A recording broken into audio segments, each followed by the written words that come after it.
Isaya 14:12 hadi 17.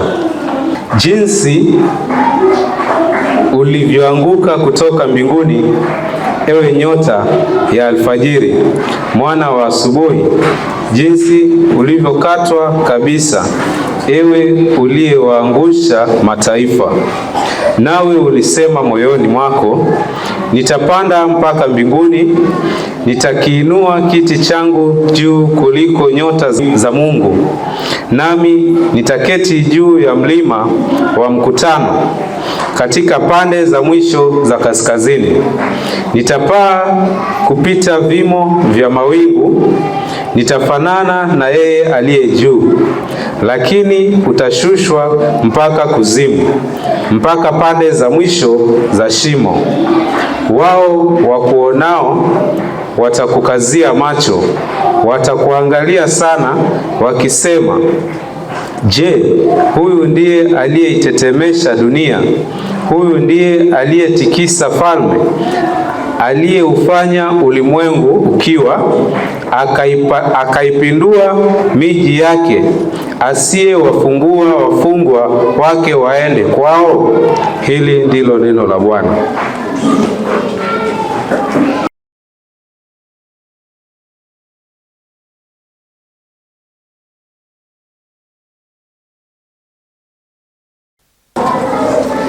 Yule joka akatupwa, yule mkubwa nyoka wa zamani aitwaye Ibilisi na Shetani, audanganya ulimwengu wote.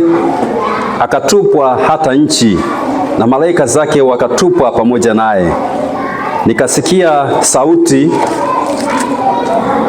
kuu mbinguni ikisema, sasa kumekuwa wokovu na nguvu na ufalme wa Mungu wetu na mamlaka ya Kristo wake, kwa maana ametupwa chini mshtaki wa ndugu zetu, yeye ashitakie mbele za Mungu wetu mchana na usiku. Nao wakamshinda kwa damu ya mwana-kondoo na kwa neno la ushuhuda wao, ambao hawakupenda maisha yao hata kufa. Kwa hiyo shangilieni, enyi mbingu, enyi mkao humo, ole wa nchi na bahari, kwa maana yule Ibilisi ameshuka kwenu, mwenye ghadhabu nyingi, akijua ya kuwa ana wakati mchache tu. Na joka yule alipoona ya kuwa ametupwa katika nchi, alimuudhi mwanamke yule aliyemzaa mtoto mwanamume.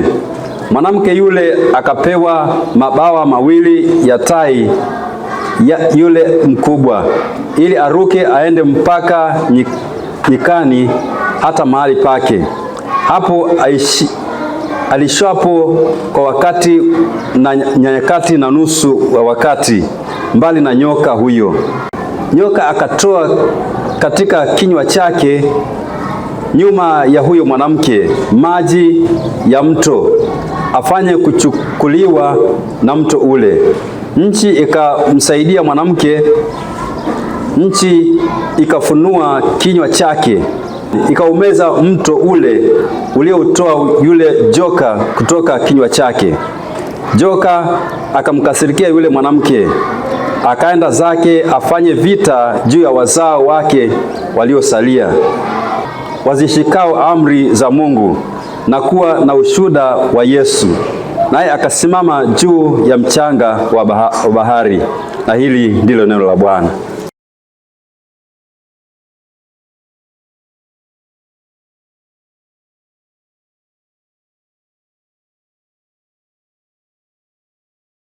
Tunaendelea part 2 ya kutambua mbinu za shetani.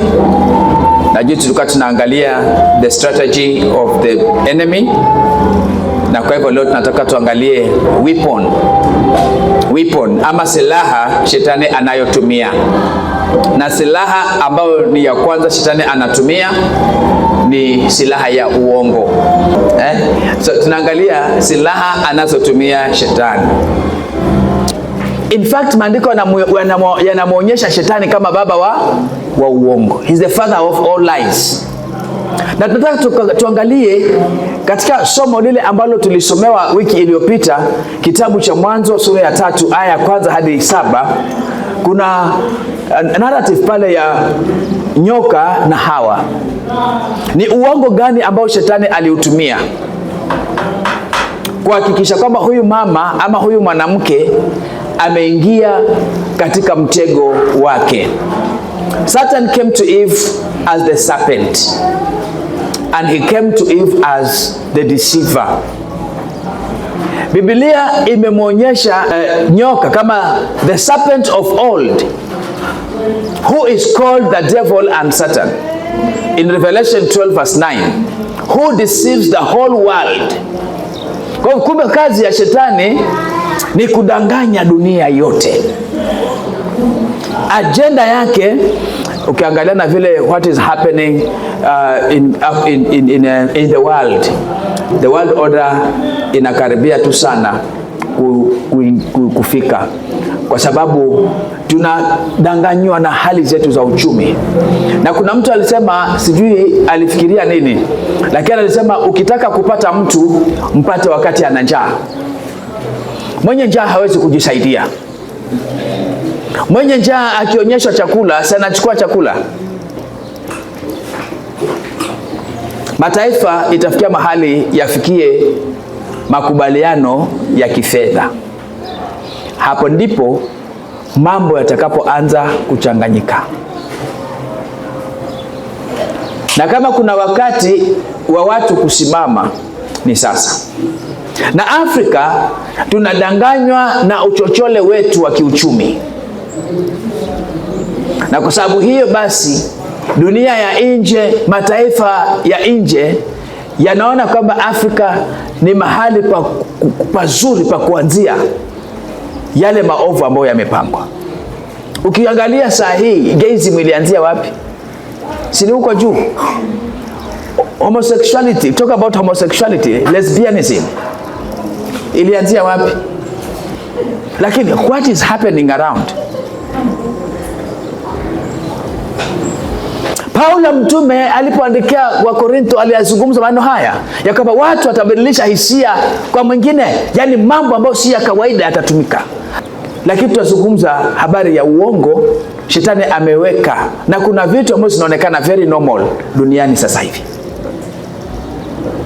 Na hata kanisani mambo yanaonekana kawaida. Angalia mavazi watu wanaoingia nayo kawaida, na tunajidanganya tunasema kwamba nini? Mungu anaangalia nini? Anaangalia nini? Moyo. Lakini kuna mavazi si ya kanisa. Mavazi ya kanisani ni mavazi ya staha, mavazi ya kustiri mwili, kustiri sehemu fiche. Mafikiri nikisema sehemu fiche mnanielewa? Lakini kama wanaume, kwa mfano mimi juzi niliwauliza hapa, siku nyingine niliwauliza, mkiniona nimevaa ragged jeans, halafu na kapipe kamefika huku kule chini, halafu nimevaa kitu kamenishika, mtanionaje kama mchungaji wenu? Tuseme tu ukweli. Na kama mnatarajia mimi nivae vizuri, nikae vizuri, na sisi nasi je? Of course mtanambia, lakini wewe ni padri na wewe nasi ni Mkristo. Kweli ni kwamba sisi wote ni watoto katika Mungu. Sasa hebu niambie, umekuja kanisani, sketi imepita hapa ama iko hapa, unataka kuambia nini watu? Alafu unasema Mungu anaangalia roho. Sisi hatuoni roho, wanaangalia mwili. Mnatusumbua tukiwa hapa mbele. Vaeni vizuri. Na wacha niwaambie tu kitu cha ukweli. Na hapa wachungaji wanaogopa kusema. Mimi nitasema bwana. Vile mtanibeba mnibebeni tu hivyo, lakini tutasema. Bwana Yesu asifiwe. Wacha nikwambie, kuna wakati unaketi. When the body relaxes, the muscles zina relax. Si ndio? You will find yourself umejiachilia. Hata ukiwa keen namna gani, kuketi smart namna gani, inafikia mahali your muscles zina relax, na unaanza kujimwaga mwaga. So the percentage ya wewe kusahau kwamba uko kanisani iko mingi. Lakini ukijimwaya mwaya, na umevaa kama vile umevaa, shida iko wapi?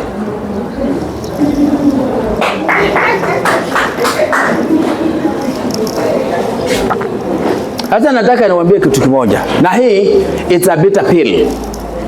Amen. It's a bitter pill. But the reality of the matter is, shetani ametudanganya sana.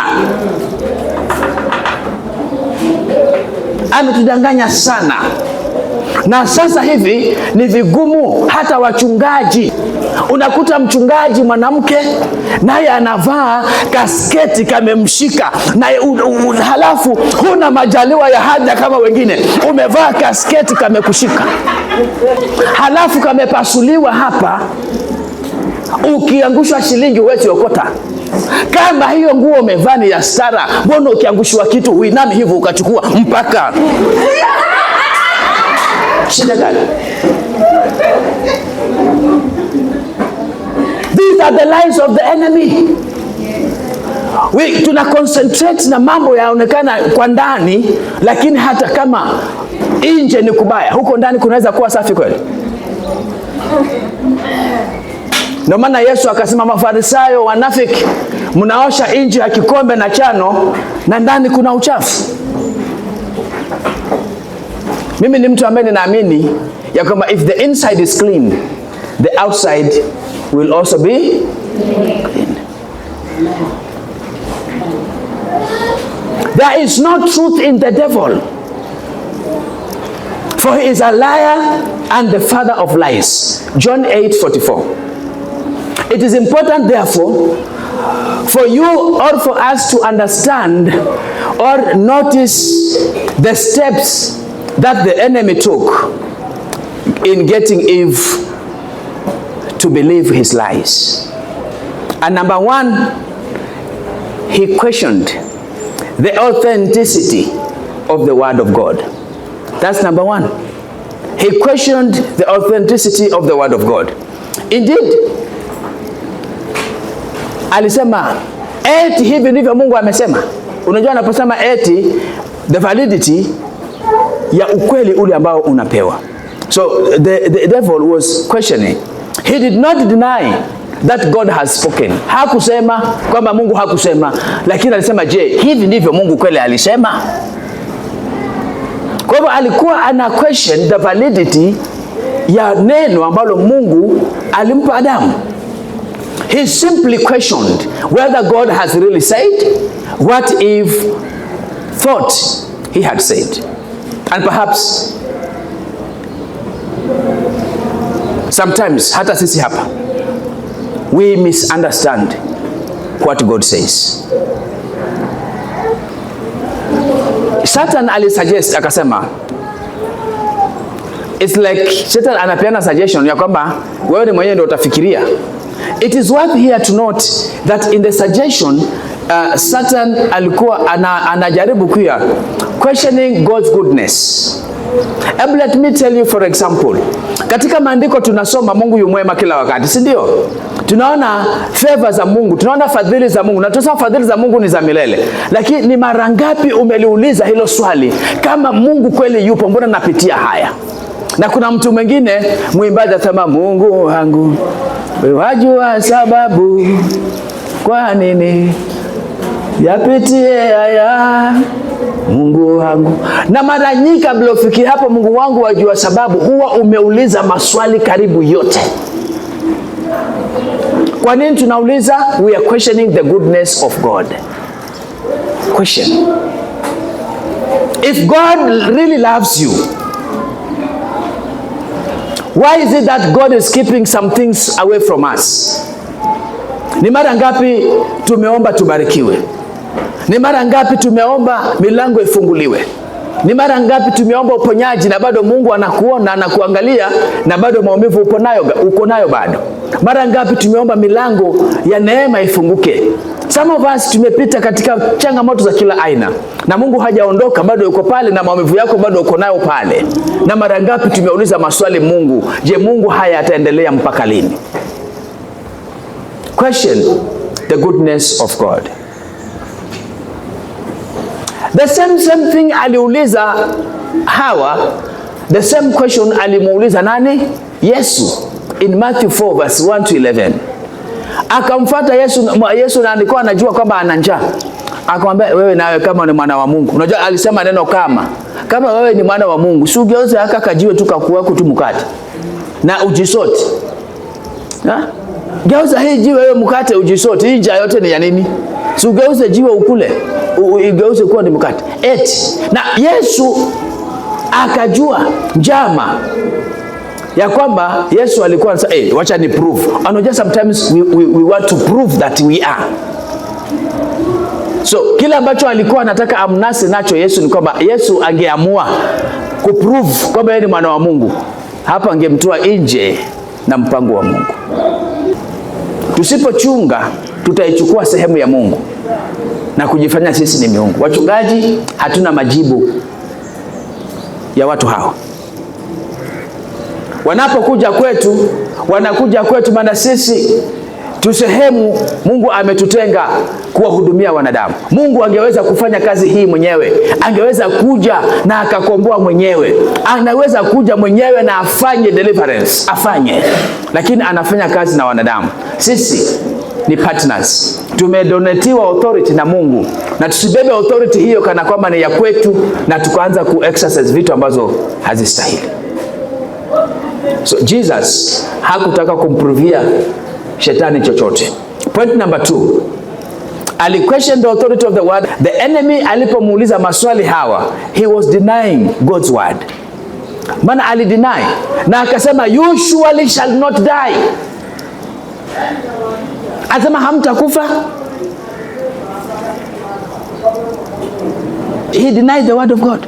Anasema hamtakufa. Tulipokuwa tunaangalia theology, wale wapenzi wa theology, tulikuwa tunaulizwa swali, between God and Satan, who said the truth? Because aliambia watu hamtakufa, and instead walipokula tunda walikufa kweli? Hawakufa. Lakini kuna kitu kilitendeka, walijiona wako nini? Wako uchi. Hiyo swali ukifanya Old Testament lazima utaulizwa, between God and Satan, who said the truth? Because said you will die, and they did not die. Thought for the day. Bwana Yesu asifiwe. The death shetani aliyokuwa anataka kupent katika akili za watu hawa, alikuwa anafikiria wakishakula tu wataanguka pale wafi. Hayo sio Mungu aliyokuwa amefanya nini? Ameyazungumzia. The separation from the presence of God. Of course, neither Adam nor Eve died baada ya kukula. All they had to go, walikuwa ni waende wajiweke katika mpango wa Mungu. But this was all, the word of God is all that they needed. Walikuwa ni wajiweke katika mpango wa Mungu because that is what they needed. Kama Eve angesikiza maswali kwa kina yale ya shetani, nafikiri Hawa asingeanguka. Kama Hawa angemsikiza maswali yale shetani anauliza na ajue kusudi lake aliyowekewa na Mungu, Hawa asingechukua tunda na akala. Point number 3. Palipo na ukweli, the devil substitutes. He substituted his lies with the truth of the gospel. Akasemaje, what is the lie here? You will be like God. The lie was, God knows mkikula mtakuwa kama yeye. Kuna ujinga fulani ambao mwanadamu hakuelewa na huyu mwanamke hakuelewa. Alipoumbwa Mungu alisemaje? Let us make man in our own image and likeness.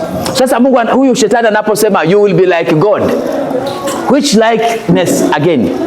Because already hawa watu waliumbwa kwa mfano wa Mungu, si ndio? They were already like God. Sasa ilikuwa ni like God yupi tena? So alisema hivyo, you'll be like God. And already these people were created in his own image and likeness. Sasa anapoambia kwamba you will be like God, anawaambia nini?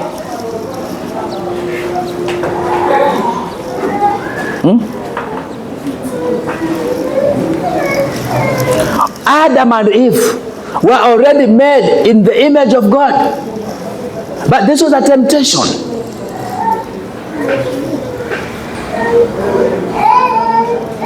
And he was giving them a greater privilege to be like God. This was, of course, Satan's great ambition. Unajua mtu anapiana kile alicho. Anapiana. The great ambition ya shetani hata alipoangushwa huko. Si alikuwa anapigania ufalme. Alikuwa anapigania kusujudiwa. Alikuwa anapigania apate kuheshimiwa. Maana yeye alikuwa anapingana na Mungu. He wanted to be God.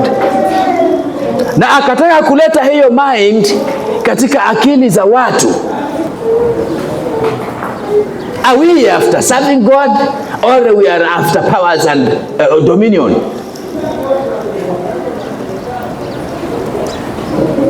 And this is what is happening today in the church.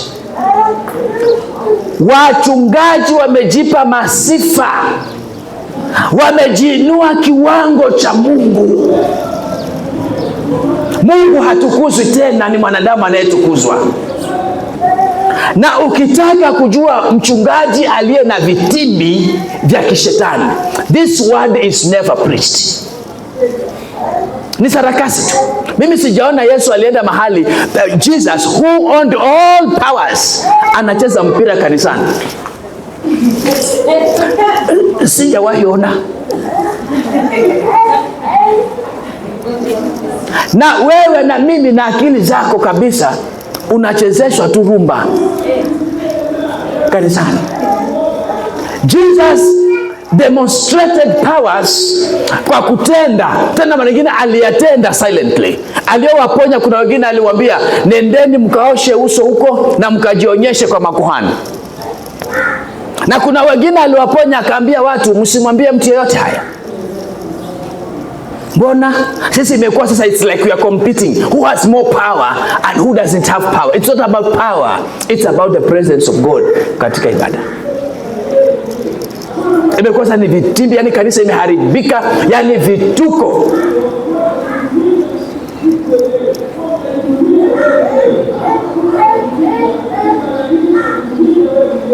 Of course, Yesu alisema wale watakao niamini hata zaidi ya haya niliyoyafanya mimi mtayafanya zaidi. Alisema, si ndio? Alisema, lakini si hizi sarakasi tunazoziona hapa. Si sarakasi ambazo tunaziona kwa makanisa sasa. Mpaka watu wanaogopa kwenda makanisani maana ni vitimbi. Vitimbi. Siku hizi kila atakayeinuka ana unabii. Kila atakayeinuka ni nabii. Sasa ni nani atakayekuwa si nabii? Kila anayesimama sasa ni nabii. Lies. And the world is full of lies. Na mimi hapa nikitaka kuwin souls and make souls of people perish, let me start preaching lies. Nikianza kuhubiri lies, this church within 1 month tutaenda kuongeza viti. Lakini ukiambia watu acheni dhambi, you become an enemy. People like lies. Ukiambia watu process ya kudumu katika maombi, wewe umekuwa adui. Siku hizi wa Kristo tumekuwa wavivu. Ni kuombewa tu na chumvi na kukunywa mafuta tuhare na maisha inasonga. God does not require drama to accomplish his mission. Even in silence, God can do something greater. Kuna mahali ambapo Yesu hakutamka neno, alifanya kusema nenda, ugonjwa wako msiba wako umekuacha. Na kuna wengine walifanya kuenda wakagusa tu pindo la vazi la Yesu na walipona pasipo kunenewa. Why do we dramatize the power? Are the people beginning the mission today? No. Huyu Mungu ambaye tunaomba ni Mungu ambaye ana order. He is an orderly God. I am talking about the lies of the world. Saa hizi watu wanafikiria kuwa kuna watu ambao kuna mtu alienda akasukua mtu karibu avunjike mguu, maana anamlazimisha. Ni nani aliyeturoga? Nani aliyeturoga? Sisi ambao tulianza mambo haya katika roho, nani aliyeturoga? The church ambayo aliacha Yesu si ile kanisa iko sasa. Kanisa imejawa na uongo wa kila aina.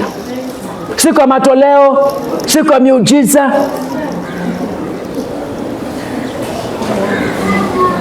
All types of. Mimi nilikuja nikasema siku moja, nataka nirepeat. Uliona nani eti pasa? Yesu, kuna mahali Yesu alienda akang'oa vitu kwa nyumba ya mtu. Uliona nani? And I'm a staunch believer. I do deliverance ministry. I believe much on these things. Now I know the dark world is there in operation. But hii tabia kwamba sasa umekuwa mganga, chimba hapa, chimba hapa, chimba hapa. Kwani damu ya Yesu ilifanyika nini? Damu ya Yesu ilikuwa na kazi gani? Hao ndio uongo ulioko katika makanisa siku hizi. Na ajabu ni kwamba watu wanapenda uongo sana kuliko ukweli wa neno la Mungu. The enemy has substituted truth na ameweka uongo. Sahi kanisa hivi, you are to be very careful ni madhabahu gani unajiunganisha nayo. Because unaweza ukaingia mahali na ndio ukawa umeisha na ndio mwanzo wa wewe kudidimia. Maana watu wamejikoroga. Watu siku hizi wako kuna ile aspect ya crowd pulling. Nani atakaa miaka 3-4 washirika ni 50 ama ni 40? Na kwa sababu sisi tumezembea kwa imani zetu, hatutaki kuchukua jukumu letu. Yaani kila siku tumbio na vimaji, vibeti vya maji na vichumvi. Wewe kama si una imani, si uchukue mafuta yako uombee mwenyewe. Why should go and buy mafuta ya mtu? Why? Are you not a child of God? If you believe in oil, then why don't you buy the oil and pray for that oil yourself?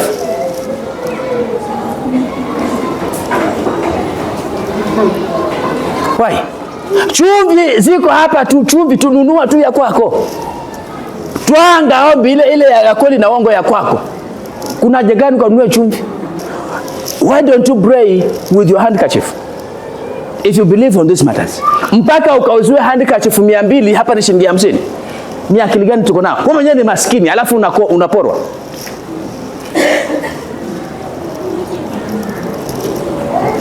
Lies. Leo ni kusomeana na kuelimishana. Because hatutaishi katika uongo huu wa dunia. Lazima tutoke tuweze kuingia katika nini? Katika mwangaza.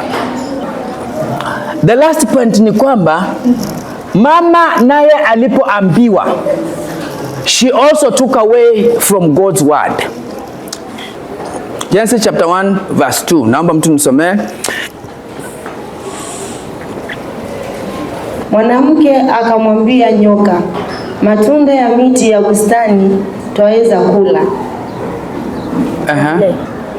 Lakini matunda ya mti ulio katikati ya bustani Mungu amesema msiale wala msiaguse msije mkafa. Haya, hapo kuna kuomit. Hebu soma tafsiri ya hiyo verse 1. Anasema the enemy omitted, alisema mnaweza kula. Kuna omission hapa ilifanyika. The word of God in the English version anasema you will freely eat. You can freely eat. Hebu soma English version. And the woman said to the serpent, we may eat of the fruit of the trees in the garden, but God said you shall not eat of the fruit of the tree that is in the midst of the garden, neither shall you touch it lest you die. Now, those are additions the touching is not there in the first instruction. And then kuna mahali kuna neno hapo aliomit katika hiyo verse 2, hiyo neno freely. Yani Mungu aliwapa uhuru wa kula. Go to Genesis chapter 2 verse 16. Now that is the original version of the instruction. Mungu alikuwa amewaambia nini? 16 chapter 2 verse 16. Read. And the Lord God commanded the man, saying, You may surely eat of every tree of the garden, but of the tree of the knowledge of good and evil you shall not eat. For in the day that you eat, you shall die. Yeah, alisema you shall not eat. And now he said, the issue was not touching. The problem was eating from the tree. Hakusema musiguse. Na sasa hili neno la kugusa alitoa wapi huyo hao? Alitoa wapi? Wakati akili imekorogeka, unaanza sasa kuongeza maneno. Na nimesikia watu wakisema, Mungu alisema jisaidie nami nitakusaidia. You have heard people using these words. God said jisaidie nami nitafanya nini? Nipatie kifungu cha maandiko. And where are we getting this Bible from? Which version is it? Who wrote it? Ile ya kusema jisaidie nami nitafanya nini? Nitakusaidia. Ilitoka kwa nani? Hayana tofauti na yale maneno ya nani? Ya Hawa. Aliyesema Mungu alisema tunaweza kula kitu sigusi. Aliambiwa na nani? Tunaweza tukalisimamia neno la Mungu kwa usawa na sahihi jinsi vile lilivyo, na tukalipresent vile lilivyokuwa. Kuna watu wengi wanasema Mungu amesema. Amesema saa ngapi? Amesema saa ngapi? Na asema akaambia nani? Na how do you prove what God has said? Kuna kitu ndio tunasema the infallibility of the scripture. That the scripture is infallible. It does not change. Doesn't change. Why are we changing the word to suit our own issues? Na haya mambo yalionyeshwa Eden. Let me tell you this thing. Ya kwamba God original word haibadiliki. If you read 1 John chapter 5 verse 3, his commandments are not burdensome to us. Satan wants us to believe that the commandments of God and the will of God is too hard for us to do. And that is the best thing he can offer to us. Kazi ya ibilisi ni kufanya sheria ya Mungu kuwa ngumu. Anaifanya kuwa ngumu ili sisi tulemewe na kuifata sheria ya Mungu. But the Bible says the commandments of God are not burdensome. It's not. This woman changed. Kwa kifupi, huyu mwanamke alibadilisha neno la Mungu. She changed the word of God. God did not say, lest you die. He said, for in the day that you eat from it, you will surely die. Genesis 2:17. Hakusema msile msije mkafa. Alisema mtakufa siku ile mtakofa nini? Mtakapokula. Na siku hizo neno la Mungu limebadilishwa sana. You will surely die. Hakusema msije mkafa. Alisema ile siku mtakapokula hilo tunda mtakufa. The penalty for disobedience as presented by the enemy did not seem as harsh as it was. And therefore, it could be very easy for this woman to take it because the penalty is not as harsh as it is. And it is just like today. Watu hawazungumzi habari ya dhambi, wanazungumza habari ya nini? Prosperity. Na dhambi imekuwa presented katika njia ambayo haina uzito na haina penalty. Mungu anaelewa wewe ni mwanadamu. So what? Na Paulo akasema, je, tutazidi kutenda maovu ili neema izidi kuwa nyingi? Kwa sababu Mungu anaelewa udhaifu wetu. Tutazidi kushindana na Mungu, maana Mungu anaelewa. Tuzidi kuishi katika utumwa kwa sababu Mungu anaelewa. We have made the commandments of God kuzifanya kuwa ni lighter katika macho yetu wenyewe ili tukafanya yale yanayotupendeza sisi. And that is why mtu anaweza kusema akose na hata kusema pole hataweza. The harshness inayokuwa demanded kwa hii penalty of disobedience, Shetani ameiondoa. And that's the reason why people don't fear God today in church. They don't fear God. Not only the congregants, but hata wachungaji, they don't fear God. Because we don't want to tell people the reality. We are misrepresenting the penalty of disobedience. The moment we start treating God in this fashion, then you are wide open for the devil's final trick. He merely permitted Eve to consider the tree apart from God's word. And this is what the enemy was trying to do. Ya kwamba, get a good look at it. See, as it is. And says, this tree is good for food. So, Shetani aliondoa purpose kwa akili ya huyu mwanamke. Na aliposikia kwamba mti huu unafaa kwa chakula, ni mtamu kwa chakula, na unafaa kwa maarifa. Bible of God says, it was desirable to make wise. Genesis 3:6. So, she had to make a choice now. The woman is making a choice, was forced to make a choice. Either atii Mungu ama atii option aliyopewa. God's word or Satan's word. But here, you are seeing this woman rejecting the word of God. It's rejecting the word of God. Hallelujah. Amen. Now, she rejected God's word, she believed Satan and continued to disobey. Na hapa kuna watu there is also mispresentation of the fruit that Eve took. And when people talk about the fruit today, they talk about sexuality or sexual sin. But is it true that the fruit that Eve ate was sex? Nisomea Genesis 1:28.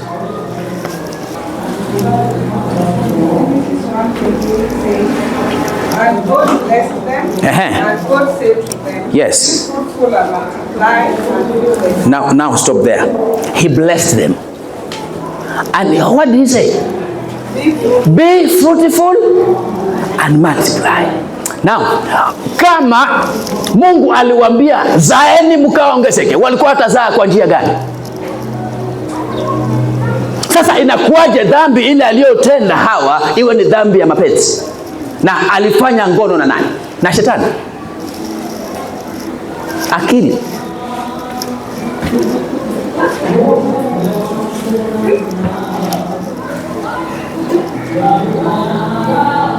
So many people say the forbidden fruit is not sex. Because sex is not forbidden.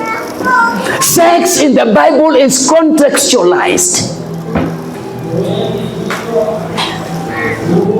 It's contextualized. Sex outside marriage is what is sin. If sex is sin, why do those people who are married do it? Then why do we paint an image of sex as it is the devil, the monster, which is making people fall? It is the context at which you are doing that act of sex. Hallelujah. Amen. I think we need to understand these things. And there's a lot of misrepresentation of the biblical text. Here, it is disobedience. Kuna kitu katika maandiko inaitwa symbols and imagery. What now you have to understand, hii fruit symbolizes what? What's the image God is using kuhusu hiyo? Na tuombe.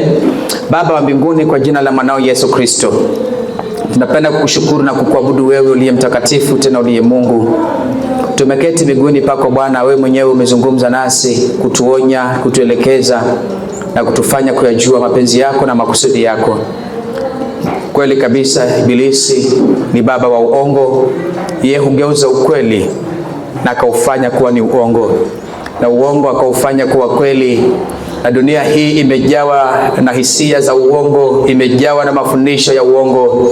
Lakini Bwana, tunaipata nuru yako kupitia kwa neno lako tunapolisoma kwa Roho. Tusaidie Bwana katika udhaifu wetu, tusaidie Mungu kila wakati kulitazama neno lako katika hali ambayo Bwana itakupatia wewe utukufu na sifa. Saidie Bwana kulipenda neno lako na kushika na kuenenda katika kweli ya neno lako, maana ulisema tutajua kweli na ukweli Baba utatuweka kuwa huru. Tusaidie Bwana, tunatamani uhuru wako, tukaishi katika maisha ya ushindi. Bwana Mungu wa majeshi, katika kila hatua tukakuone wewe. Bariki watumishi wako hawa, Bwana, waongoze katika mapito ya maisha yao.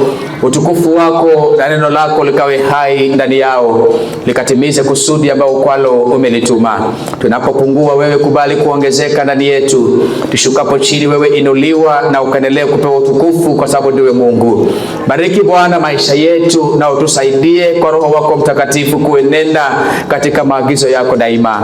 Katika jina la Yesu Mfalme tumeomba na kuamini. Amen.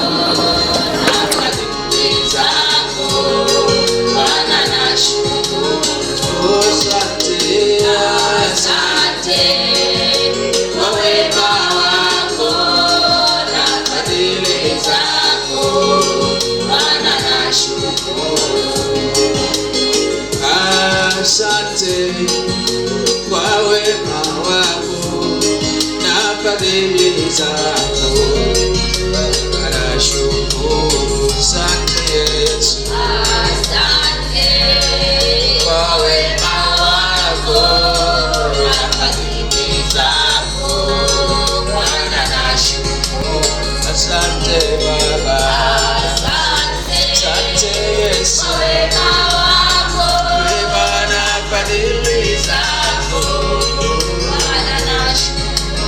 asante Bwana, asante kwa wema wako na fadhili zako.